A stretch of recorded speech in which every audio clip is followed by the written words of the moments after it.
পারলে মানুষের উপকার করো, ক্ষতি করো না, ঠিক আছে? আমি অনেক সহজ সরল মানুষও আছে, আবার অনেক খারাপ মানুষও আছে। মানে সব জায়গাতেই ভালো খারাপ মিলেই যে করেছে কাজটা, আল্লাহ তাকে হেদায়েত দান করুক। কোনো কিছু করে কাজে লাগাতে হবে। তো এখন দেখা যাক কি করা যায়। পৌঁছানো ওষুধ দিছে সম্ভবত কেউ, সেটা দিছে দিক দিয়ে যাওয়ার সময়। মানুষের ক্ষতি করা খুব খারাপ একটা অভ্যাস। আসসালামু আলাইকুম সকলকে, আশা করি সবাই ভালো আছেন এবং আলহামদুলিল্লাহ আমি অনেক ভালো আছি। তো আজকে আপনাদেরকে একটা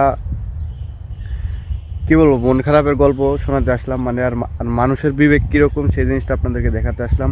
আমি এখন আছি আমাদের এই যে ভুট্টার জমি, এই জায়গায় দেখা যাচ্ছে না কি না জানি না। তো এই জায়গায় একটা কাজ হয়ে গেছে, এই যে দেখেন, মানে পৌঁছানো ওষুধ দিছে সম্ভবত কেউ, সেটা দিছে দিক দিয়ে যাওয়ার সময়। এই জায়গায় প্রায় 30-35টার মতো গাছ এই জায়গায় হয়েছে, মানে পচে গেছে একবারে, মানে গাছ আর হওয়ার সম্ভাবনা নাই। আর হচ্ছে যে এই জায়গায় আছে কয়েকটা, এ জায়গায় আছে 12-14টার মতো। তো এই হচ্ছে অবস্থা। মানে কি আর বলবো, মানে মানুষের বিবেক এরকম। মানে গ্রামে অনেক সহজ সরল মানুষও আছে, আবার অনেক খারাপ মানুষও আছে।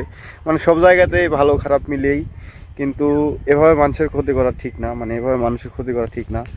এগুলো গাছ আর কোনোভাবেই হবে না, মানে হওয়ার কোনো সম্ভাবনাই নাই। দোস্ত তুমি কি বলো? মানুষের কোনো বিবেক নাই, কি আর বলবো, মানে এটা কোনোভাবে মানে নেওয়ার মতো না। মানে গাছ কিন্তু বড়ই হয়ে গেছে, অনেক বড় হয়ে গেছে গাছ।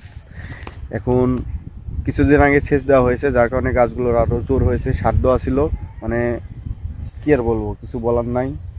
মানুষ যে করেছে কাজটা, আল্লাহ তাকে হেদায়েত দান করুক, সুবুদ্ধি আল্লাহ তার মাথায় দিক, মানে ভালো কাজের আইডিয়া তার মাথায় আসুক এগুলো কাজের।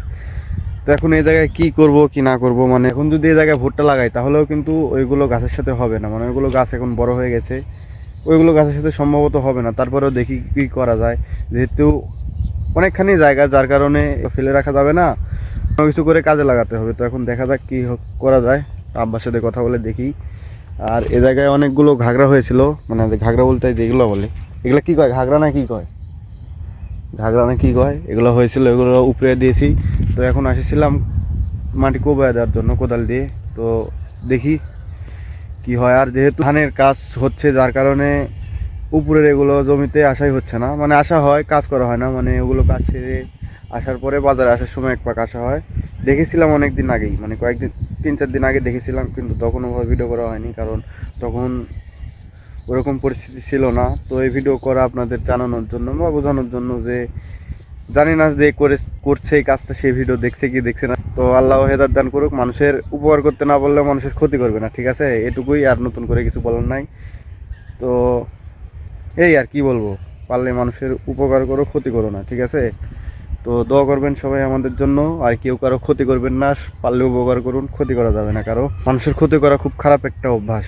তো দোয়া করবেন সবাই আমাদের জন্য। দেখা হচ্ছে পরবর্তী ভিডিওতে। সে পর্যন্ত সবাই ভালো থাকুন, সুস্থ থাকুন। আল্লাহ হাফিজ।